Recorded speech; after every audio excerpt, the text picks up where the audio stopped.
Joining us now is Ojinika Ojiope, back in action. The story is trending around the world. I didn't go anywhere. I've always been here. I've always been here. I didn't go anywhere. We had a few lives and some, controversy, but it was good. I've been here. How are you? How was your weekend? I'm good. Perfect. Good to see you. Great to see you. Good morning, Ayo. I missed you. You look Same here. yummy. And you too, as always. Good morning, Rufai. How are you this morning? How are you? Bless you. Ashego. Well, all right. Good morning to you, viewers. Here are some of the stories that are trending across the globe. In France, as the nation entered its sixth day of unrest following the deadly shooting of 17-year-old teenager Nahel by a police officer during a traffic stop on Tuesday, June 30th, the teenager's grandmother, Nadia, on Sunday, appealed to protesters to stop the riots and destruction, which saw a mayor's home vandalized with a burning car that injured family members. The unrest is the worst social upheaval the country has faced in years.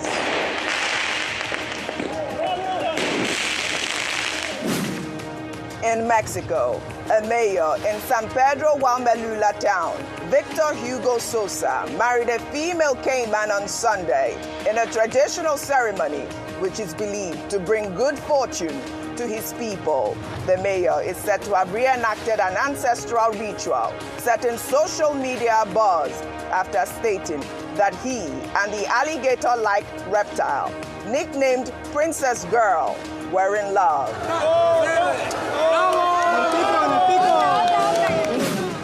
In Nigeria, President Bola Ahmed Tinubu on Sunday arrived in Abuja from Lagos, where he had observed the Eid al-Kabir holidays. The president's aircraft touched down at the Nnamdi Azikiwe International Airport and was received by the Secretary to the Government of the Federation, George Akume, and the country's National Security Advisor, Nuhu Ribadu, among other dignitaries. Under sports, world's fastest female hurdler, Tobiloba Amushon, delivered an impressive performance on Sunday, winning the Stockholm Diamond League women's 100-meter hurdles with a record time of 12.52 seconds. It is her first Diamond League win of the year and her second event win of the season, having also won the Racers Grand Prix in Jamaica. The 26-year-old set a new stadium record with her win as she continues to prepare for the World Championships in Budapest.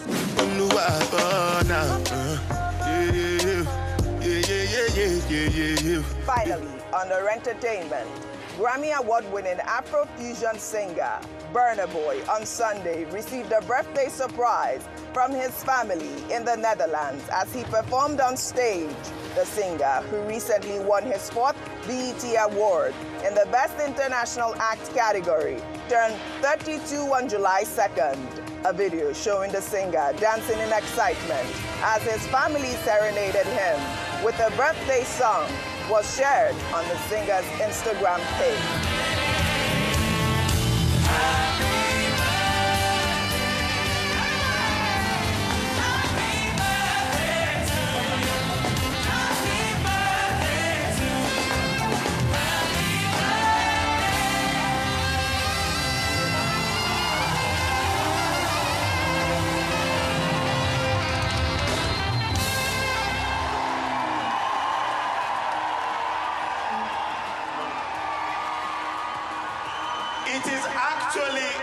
It is actually Burna's birthday today. Today. Right now.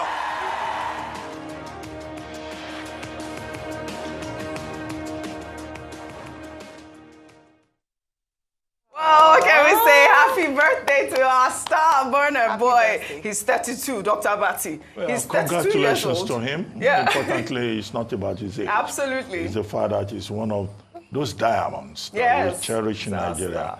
Best International Act and the BET Awards. He keeps producing in the Afrobeat tradition, one hit after another.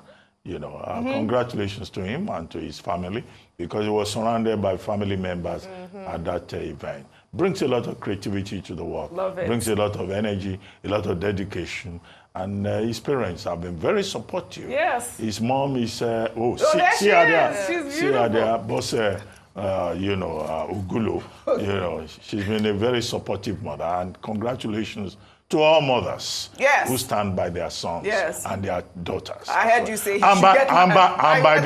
and by their husbands too. But I heard you say he should get married. That's what you're asking him to do now. Well, Right? He should get married. We have to look for a wife for him. Absolutely. And to all these bachelors, I do bachelors all over the place. Can they just get onto it? From border boy to present company. Present company. And the one that will come after this Don't program. worry. Let me say this. Let me say this strongly. You see, God will answer you. Amen. Well, talking about marriages, my story in Mexico, the mayor, if we can pull up that visual of that Mexican mayor who got married to a reptile, an alligator-like reptile. I mean, it's an age. No, that was the question. It's an age-old religion or tradition, but that's the question everyone is asking. If they are so in love, we should untie his mouth so that they can. It's a ritual. So it's a ritual. Okay, let's respect everyone. Crocodile meat is delicious, by the way. Dr. Batty, you know that it's not allowed. No, I once went to visit a governor. I don't want to mention. Really? Now, blessed memory. And look, it was a crocodile that was taken from the pond, prepared, and we sat overnight, consuming the meat with vintage wine. All right, we're going to have that conversation. Try the meat someday. No way. No way. Someone's bride. Well, I'm just telling you. Well, all right. All right, then. Well, let's begin what's trending. A report by Punch newspapers over the weekend detailing remuneration packages for service chiefs who were retired by President Bola Ahmed Tinubu on Monday, June 19th, garnered several reactions on social media. According to the report, the ex-servicemen are to receive bulletproof sport utility vehicles, personal aid guards, and other perks, including generous allowances for medical treatment abroad. Some Nigerians criticize the retirement package as it is coming at a time many are calling for the reduction in the cost of governance. Well, this is coming as Peter Obi, the presidential candidate of the Labour Party, while responding to questions related to cutting down the cost of governance, criticized the large convoy that escorted President Bola Ahmed Tinubu, which went viral last week. I don't know how you felt when you saw that video. I don't know if you have seen it, sir. I wasn't opportune to see the video. It consisted of 124 cars. I wasn't opportune to see it. You're just telling me. But let me tell you what I've always said. The present Nigeria requires that all those who serve and lead must do so by example. The behavior and their public conduct must be a consonance with what the society requires today. We cannot continue to preach for the people to sacrifice without sacrificing. We must not, the sacrifice must not start from the leaders. Visibly, measurably, at all times, because the people are suffering. And we must now be at the forefront of the suffering. Thank you. Well, reacting to Peter Obi's comments, some users on social media pulled up a video of his large convoy when he was a presidential candidate. Let's take a look. Confirm! Jesus! Obi for life! Come on! Which one? We don't give shishi. Where my car there? Woo! Yes.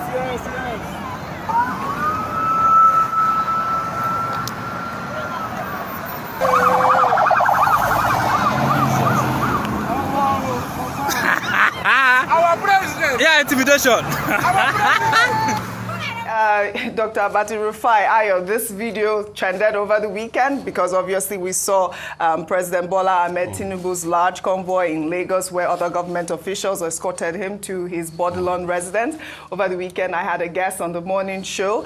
She was the spokesperson of the Obidati campaign, and she talked about the fact that this was campaign season and that, the convoy also were, supporters of, Peter Obi and that we shouldn't mix issues. But what really it got a lot of social media users talking was the fact that Peter Obi had posted that tweet that we had up earlier, where he referred to President Bola Ahmed Tinubu as Mr. President, because as you know, there is a litigation in court at this point with the presidential tribunal where he's contesting the presidency. But a lot of people are saying, how come he deleted the tweet after he had posted him, referring him as Mr. President? Let me take Michael's tweet. I know, Rufai, you want to talk.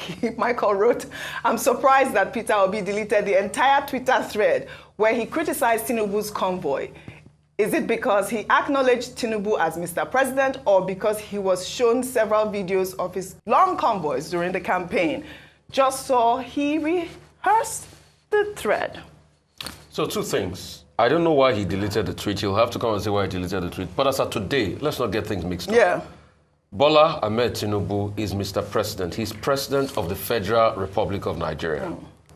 So I don't see, let's not be delusional. There are cases in courts. Until the court rules otherwise, as we speak today, Bola Ahmed Tinubu is President of the Federal Republic of Nigeria. Simple. Secondly, concerning the convoy, I think we mix up things because we want to be sensational. I have said for the Upton time, it was the convoy of other governors and other people that followed President Tinubu. We said that. I am not sure that President Tinubu had over 120 cars in the convoy. We have to say that. Yeah, we said that on the show. But this is also reflective of how much government officials squander money. Because even if you have a lot of government officials, the convoy should not be this much if you have all of them put together. We should be able to cut our coat according to our cloth. Thirdly, the direct comparison between a convoy during the campaign is just people not making good arguments. The argument fall on illogicality. Peter Obi then was still a candidate, was not president. If he is president and he brings up such a big convoy, I will be the first to condemn him. So, like you said, that Lagos Labour Party aide that came here, she was correct. It's like comparing apple and oranges. Yeah. They are candidates. They have not been sworn in. There's a huge difference. And this, you can see from the convoy, are other people following him too. Yeah. These are supporters. These are normal cast that they just decided to come en masse. Yes, but you know what? That's just it. Correct. But what we are saying is, please, government officials must cut down their costs, just like 4 bulletproof cars. Yes, this is where I'm going, Rufai. This is the conversation. We are talking, it's the optics that look bad at It's the optics that look bad. We're talking about cutting down the cost of governance. My first story that I don't know if the military has come out to, defend the report by Punch newspaper saying that, these ex-service chiefs will be getting, 36 soldiers, 20 domestic aids and all of that, and 4 bulletproof sport utility vehicles. So when you're looking at it, can you calculate how much is going to get you 1 bulletproof SUV? What kind of bulletproof SUV in the first place? As of today, the new Land Cruiser they are selling is over 100 million naira. Absolutely. Plus you add on the ammo and add on for bulletproof, it will take it to over 200 or 300 million naira. All right. So when you now have that, I iterate that by the numbers, then you see that how much, so are you going to spend billions on cars alone? In a country where people are suffering, they can hardly earn 3 square meals a day. Right. This is why we need to be able to cut costs everywhere, because the optics look bad for people. We haven't seen much. The only thing we saw last week was that the federal government approved the discontinuation of budgetary allocations to professional bodies and councils starting from the 2024 budget. There are at least 25 professional associations or councils in Nigeria that are funded by the federal government. Some of them, like the Advertising Practitioners Council of Nigeria, and under the Ministry of Health, the Nursing and Midwifery Council, the Pharmacists Council of Nigeria, and the Medical and Dental Council of Nigeria will all be affected. This was a shocker for a lot of people at the time, because people are saying, these ministries, these professional bodies were funded by the federal government as well. But this is a step that we have seen so far. And it was a meeting between the Presidential Committee on Salaries. Yes. It was their 13th meeting, and they did that budget cut in the 2024. So Oji, whilst we praise this, these are still these are low-hanging fruits. We're waiting for the major ones. We're waiting for the major ones that will make an incredible dent or affect significantly cost of governance. That's what we're looking at. We're looking at the number of aides, salary structure, transparency of how aides are remunerated. We're looking at ESTER code paid out to government officials when they go abroad for conferences. We're looking at the number of personnel or aides that the president takes with him when he travels abroad for these conferences. They're important, but we believe that it can be leaner. So yes, it's important. In fact, one of our correspondents was interviewing one of these bodies, and they said they haven't received money from the federal government in a very long time. So it means that if run properly, they can self-fund. They then become more creative in looking for ways to fund the association. So through subscription monies, through going out and actually looking for money to run their events. So great one. But that's not what we're looking for. That's not enough for us in Nigeria. When we're looking at cutting the cost of governance, we're looking at the president's office. We're looking at the amount of money spent on overseas treatment. We're looking at the money spent on overseas education for their children. We're looking at largesse, monies that can be that can be saved. We're looking at the over-bloated civil service and looking at agencies that are duplicated and performing exactly the same function or complementary function. So good move, but still not good enough if they're asking us all to sacrifice. And we see Nigerians sacrificing on a daily basis. Let it start from the top. Well said, Ayo. Dr. Abati, your comments on all the stories. Okay, a number of issues. One, about the severance package or retirement package, as it is otherwise called.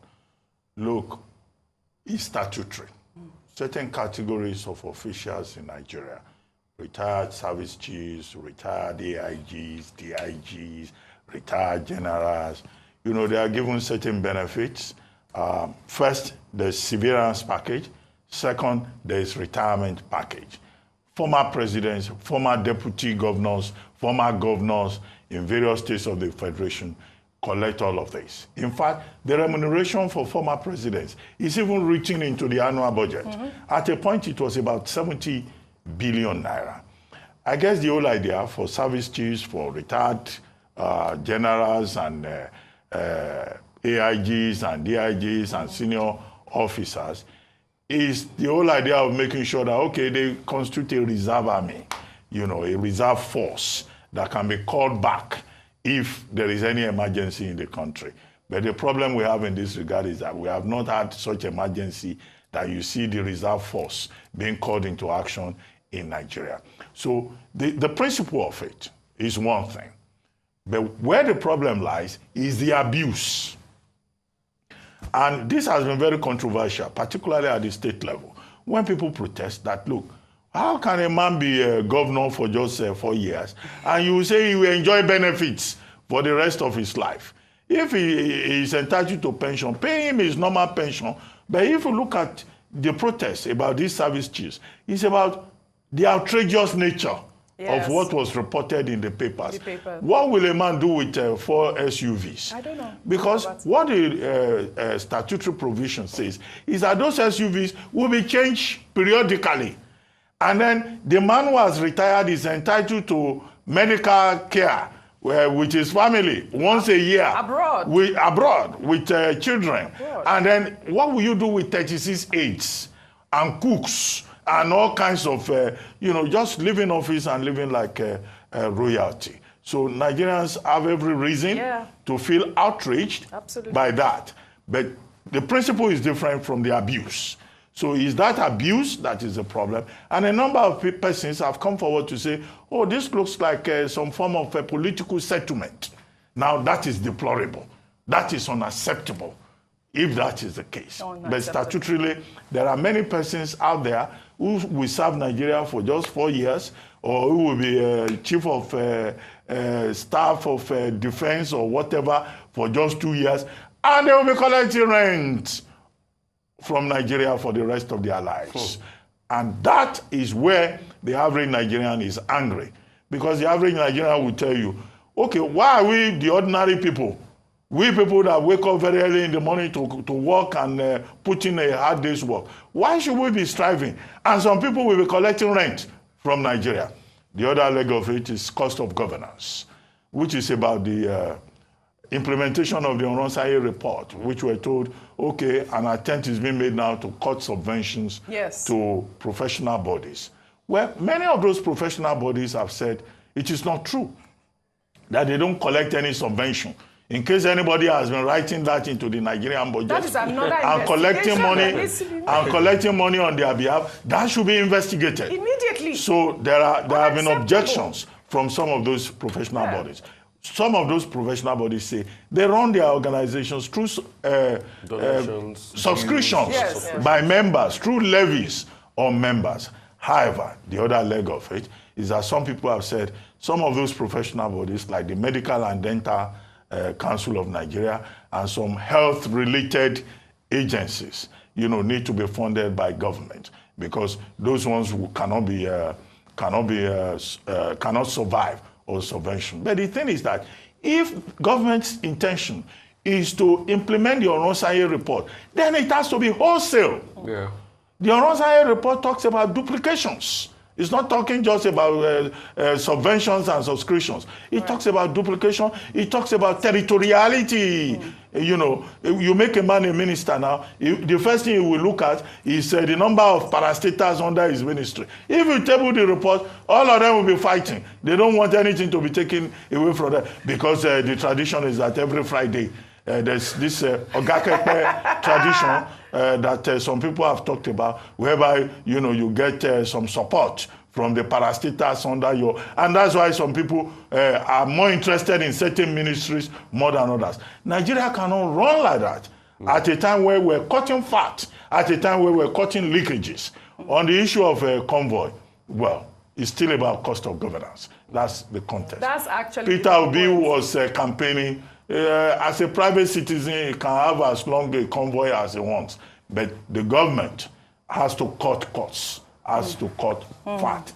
Leadership by example. All right. This is the whole point. All right, and again, we're still waiting for the military to confirm those allocations. Well, in another development, outspoken musician Charlie Boy, who has been a long-time activist for social change, trended over the weekend after he called on Nigerian youth to take a cue from the riots in France in order to fight the system letting them down. The musician posted a video of burning buildings in the aftermath of the ongoing riots in France over the killing of a teenager by a police officer. The development sparked widespread unrest across major cities in the country, with many hitting the streets in protest against the teenager's death.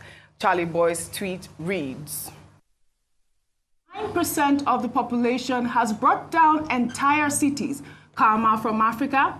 I'm waiting on the exceptional Nigerian youth to reject a system that let them down on a destiny they on a hand. Well, the director of publicity for the Tinubu Shetima campaign, Bayo Ononuga, in responding to Charlie Boy's tweet, described the musician's post as highly irresponsible. The renowned journalist also urged security operatives in the country to call him to order immediately. Rufai, I know you have a comment on this one. Really quick. So, I do not support Charlie Boy's tweet. No, I don't either. Because of what is happening in France. Our heart goes out to those that have lost property and all of that. And the police too should not have shot the boy.